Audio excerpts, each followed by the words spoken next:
In un mondo a caccia dall'ultima specifica tecnica ci sono fotocamere che puntano a qualcosa di diverso. Questo è il caso della Sigma BF, io l'ho provata per un mese e oggi sono qui per parlarvene.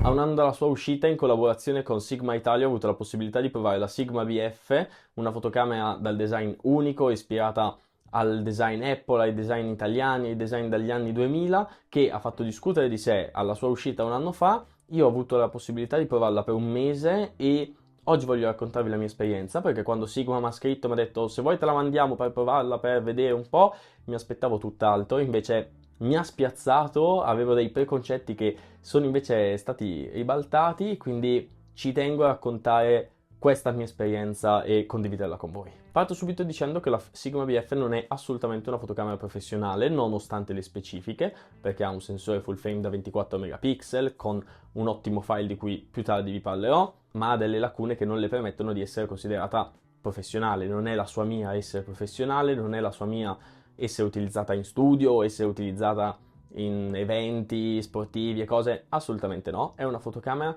che è pensata per divertirsi, è una fotocamera che è pensata per svago, per persone che magari non sono nemmeno fotografe e io l'ho usata esattamente con questo intento. Infatti l'ho infilata in borsa nella quotidianità del mese che l'ho provata, sono andato in giro perché ho visitato Londra, ho visitato Vienna e nelle mie passeggiate qua giornaliere a Bolzano me la sono portata dietro e ho avuto la possibilità di realizzare tanti file, tante cose, tante fotografie, quindi questo è il quadro generale in cui va utilizzata. Non l'ho portata neanche sui set praticamente che ho curato in questo mese e mezzo, in quanto ho fatto delle fotografie in studio che avete visto sul mio Instagram, ho fatto un bel po' di robe, ma per l'utilizzo in cui questa non era pensata non me la sono nemmeno portata dietro. Prima di raccontarvi la mia esperienza con lei, dopo avervi detto quattro cose, è importante secondo me anche partire dal setup con cui l'ho utilizzata. Sigma insieme alla BF mi ha mandato il 35 mm f2 Contemporary, il 35 mm è la stessa focale che mi sta riprendendo in questo momento sulla mia Sony, quindi è una focale che sono abituato a utilizzare, su cui ho fatto un video dedicato che vi lascio qua sopra nelle schede e su cui, cioè, mi sento a casa, è una focale con cui mi trovo bene e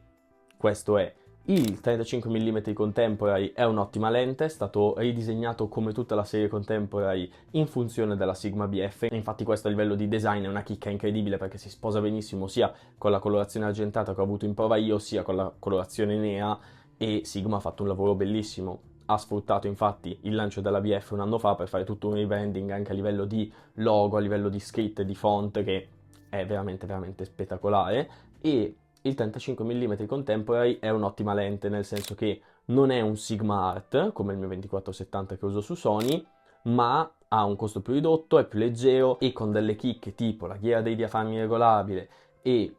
un design in alluminio con il tappo magnetico e con una qualità ottica molto buona condisce molto bene l'esperienza e dà valore all'esperienza. Se Sigma ha lavorato su tutte le ottiche contemporary, come ha lavorato su questo 35 a livello di qualità ottica, a livello di portabilità, ha fatto veramente un super lavoro e io mi sono trovato veramente veramente bene. Oltre al 35 mm, restando in tema setup, è interessante secondo me parlare della configurazione dei menu. La Sigma BF infatti può essere utilizzata in full auto, non ha alcun tipo di problema per essere utilizzata in full automatico. La prendi, la tiri fuori dallo zaino, lei è pronta, scatti, punti, miri e pronti via. Io ho adottato un altro approccio perché sono uno smanettone, perché ho provato un po' di approcci, priorità diaframmi, priorità tempi. Alla fine, visto che i menu lo permettono, sono fantastici, sono semplici e tra l'altro ho apprezzato la coerenza di Sigma nel fare una camera tanto bella e tanto semplice che la accendi e non è che ha il televideo delle Sony, delle Nikon e delle camere che professionalmente hanno bisogno di un menu complesso, ma hanno ridisegnato tutti i menu, hanno fatto dei menu super semplici che sono a prova veramente di principiante, di chi non ha mai acceso una macchina fotografica, in 10 minuti chiunque può capire come si usa questa cosa. Io quindi ho utilizzato ISO fissi, quindi rispetto alla luce che c'era lasciavo fissi gli ISO a 100, 200, 300, 600, insomma rispetto alla luce che c'era e poi giocavo con la ghiera frontale dalla parte dello schermo per quanto riguardava i tempi e i diaframmi li gestivo direttamente sulla lente che aveva la ghiera dedicata. Questo mi permetteva con autofocus e bilanciamento del bianco, di gestirmi le mie immagini, e io mi sono trovato super comodo con questa cosa qua. Ci ho messo un'uscita comunque ad abituarmi a uscire dai setup e tutte le cose, però poi nel mese che l'ho utilizzata proprio è diventata un'estensione di me, tanto che a Londra e a Vienna, che sono state proprio delle esperienze in giro, scatta, in strada, cerca anche di non perderti alcuni momenti, cerca di essere in un certo qual senso preciso, mi sono trovato veramente benissimo. Queste sono state le mie impostazioni fotografiche che ho applicato poi anche nel reparto video. A livello video ho fatto veramente poco perché non faccio video nella vita, non è il mio linguaggio, non è il modo in cui mi esprimo, non è una cosa che anche in questa camera è un punto centrale, perché è una macchina fotografica che fa anche video, ma il video non è la parte principale della Sigma BF. In ogni caso, qualche video l'ho fatto, sempre stesso setup, ho fatto un po' di prove in L-Log, in H265, insomma, vedete qua in sovraimpressione durante il video, vedete un po' di clip e cose che ho realizzato. E infine l'ho utilizzata con una tracolla, quindi da portare in giro, e qua c'è stato un po' il primo problema. Tanto bello il design di Sigma, quanto troppo minimale, subito una pecca così, perché ho dovuto utilizzare dei gancetti per attaccare la mia tracolla. Da una parte c'è l'innesto per la tracolla, quindi comodissimo col gancetto eccetera, dall'altra parte c'è la presa USB-C, quindi per accocchiare la fotocamera bisogna mettere una piastra sotto nella vite da 3,5 e legarci la tracolla. La mia tracolla della PGI Tech mi aveva dato in confezione sia la piastra che tutti i gancetti del caso, quindi non c'è stato un problema, però mi rendo conto che magari per una persona che non ha la piastra dovrebbe dare un'occhiata, insomma, non una scelta di design super azzeccata da parte di Sigma, però so che è stata criticata anche da altre persone che l'hanno provata, quindi non è un problema troppo grosso e sicuramente sanno anche loro magari di aver sbagliato qualcosina, ecco. Quindi questo è stato il mio setup, le mie impostazioni con cui ho scattato. Ho scattato sempre poi in DNG più JPEG, lavorando i DNG su Lightroom perché è il mio modo di approcciarmi alla mia fotografia. Io edito le mie fotografie su Lightroom, le post produco e mi piace giocare con il file. Piccola parentesi che mi è piaciuta molto: se voi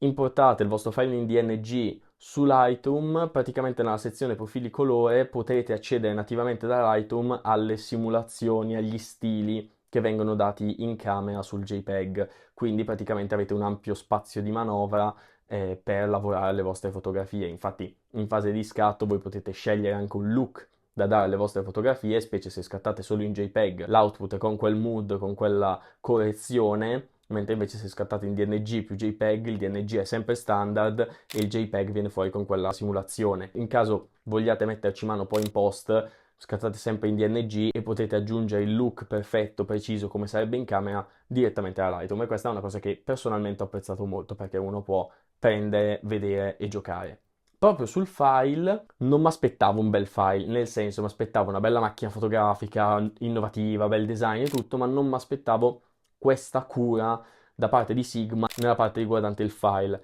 Mentre già dalle prime sessioni di scatto mi sono reso conto che il file era veramente veramente bello. Un bel file con dei bei colori, una buona gamma, malleabile in post-produzione,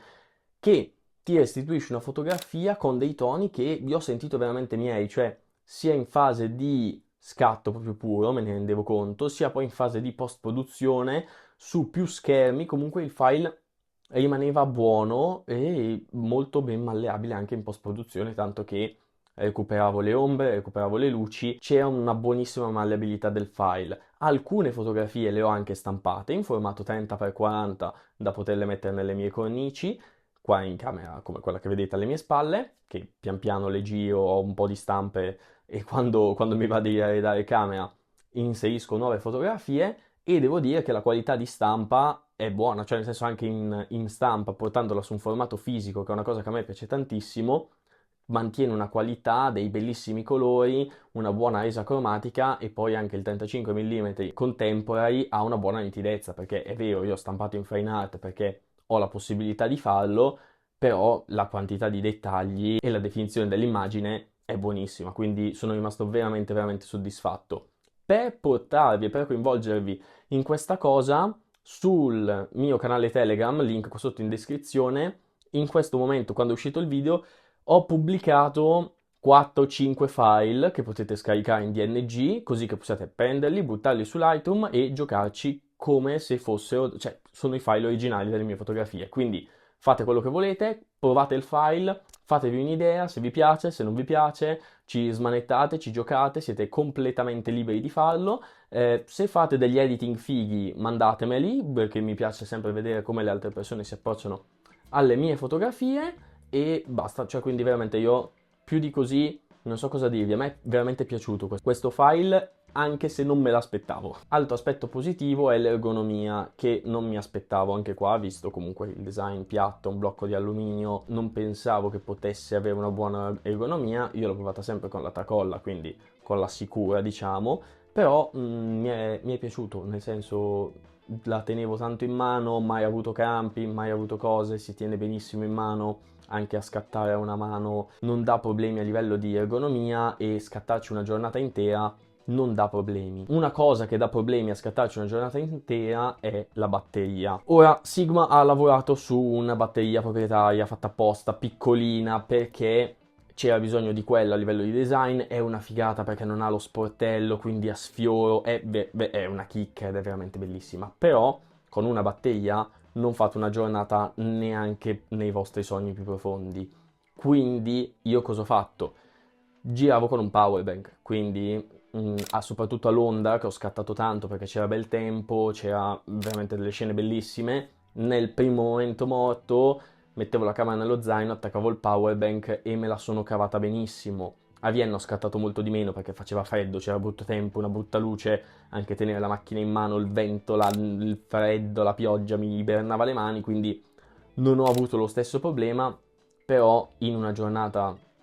intensa la batteria va via, che è una meraviglia, quindi o prendete più batterie o serve un power bank con cui ricaricarla. Ecco, questo è sicuramente un aspetto negativo per una camera che ha l'intento di essere portata dietro con sé tutti i giorni, ha una batteria che non dura, cioè detta proprio sinceramente l'autonomia non è il suo punto di forza. Altro aspetto particolare di questa camera è che non c'è il mirino. Ora,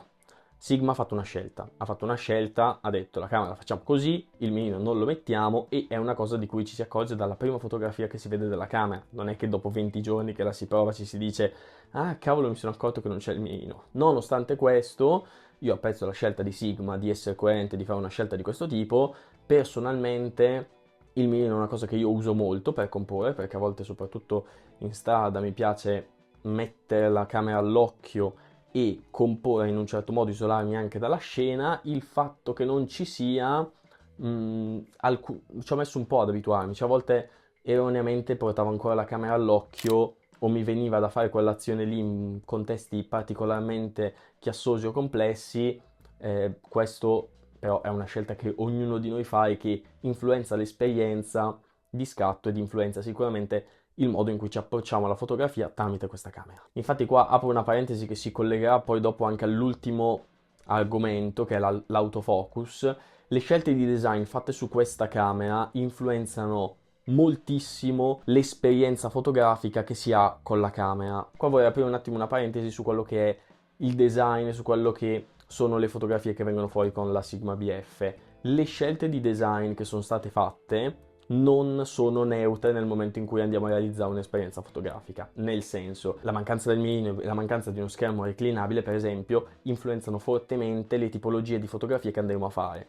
Questo è innegabile. Banalmente io ho scattato molto più in orizzontale, ho scattato molto più ad altezza,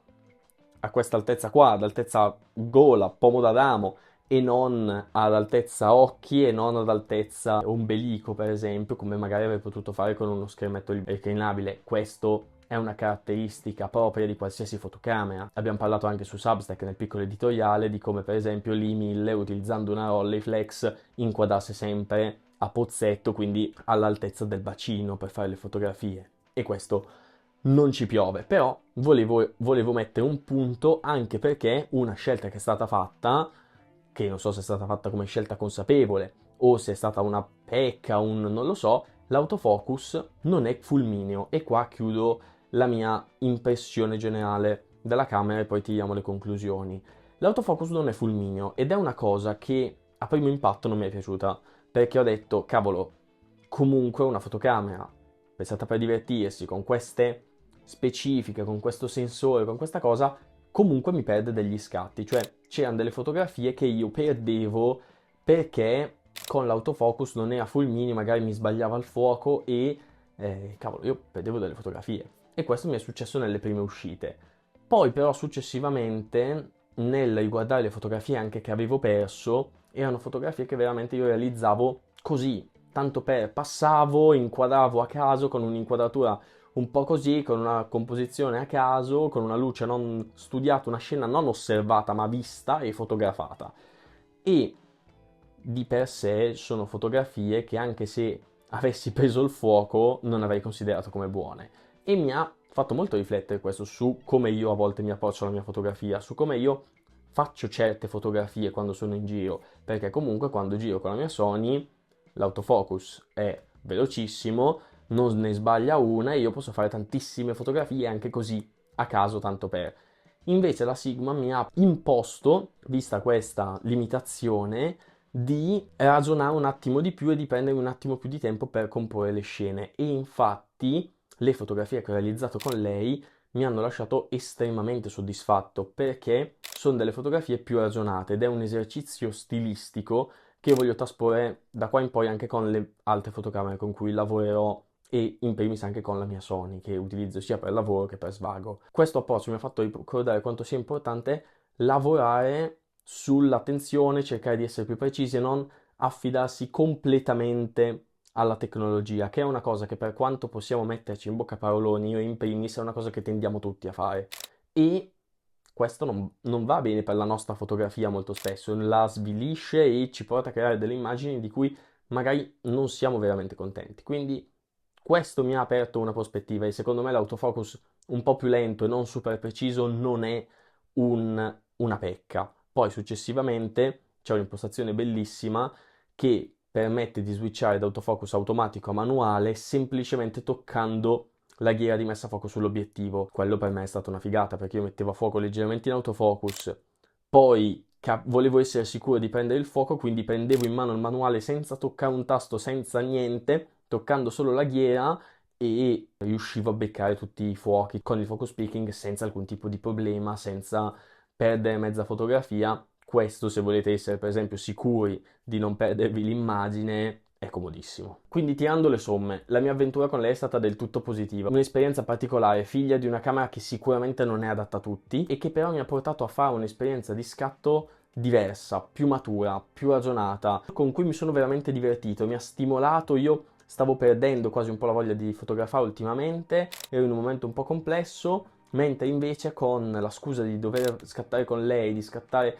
in questo modo, mi sono veramente divertito, mi sono riavvicinato tanto a un certo tipo di fotografia, mi ha permesso di fare due viaggi, perché comunque io con la scusa che ce l'avevo in mano mi sono deciso ad andare a rivisitare Londra e vedere Vienna per la prima volta, nonostante il brutto tempo, e questo è stato per me una cosa di cui sono molto molto molto soddisfatto. La fotocamera è una fotocamera unica nel design, nello stile, è per divertirsi, infatti io non ho parlato minimamente del prezzo, è una camera che è uscita e costa 2000 euro, non ne sono nemmeno sicuro al centesimo, vi lascio qua il prezzo, ma è una fotocamera che se volete comprare la comprate a prescindere dal prezzo. È una fotocamera che va provata, è una fotocamera che deve piacervi e che non è adatta a tutti.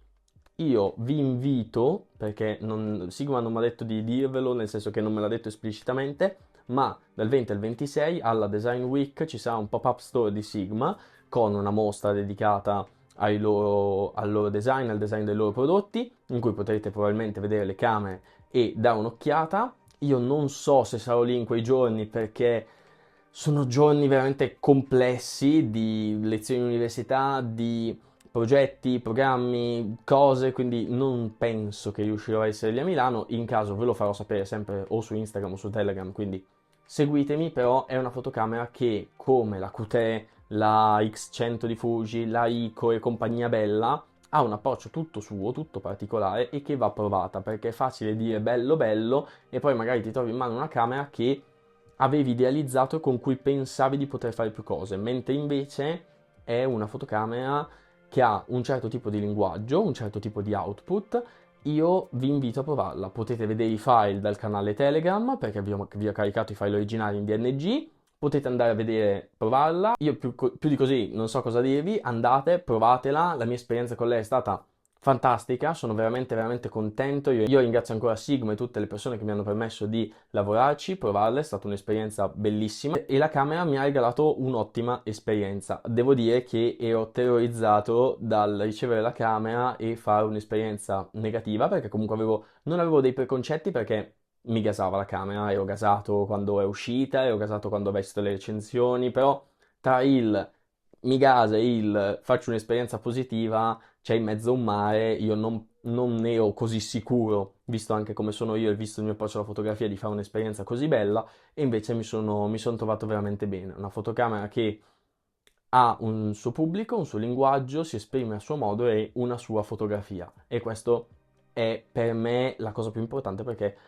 le dà un'identità. Quindi io ringrazio ancora Sigma, ringrazio voi per avermi seguito fin qui, non ve l'ho detto durante il video, ma seguitemi su YouTube qua, supportate tutta la baracca, lasciate un like se il video vi è piaciuto, condividetelo, andate a vedervi il canale Telegram dove potete trovare qualche offerta sporadica, qualche roba che faccio, qualche aggiornamento extra e i file della Sigma BF, andatevi a leggere il piccolo editoriale. Noi nel prossimo video probabilmente torneremo a parlare ancora della Sigma perché voglio fare un video di analisi delle fotografie che ho fatto nell'ultimo periodo, sia con la Sigma che in studio. Mi piace portarvi dietro i miei occhi, dietro la mia testa quando faccio fotografie, quindi visto che ho accumulato un bel po' di materiale mi piacerebbe parlarvene e torneremo sicuramente ad approfondire alcuni aspetti della Sigma, dei file, dell'esperienza, quindi iscrivetevi per non perdervi quel video che uscirà tra qualche settimana, che devo ancora girare. Quindi grazie per avermi seguito fin qui, noi ci vediamo nel prossimo video, ciao a tutti!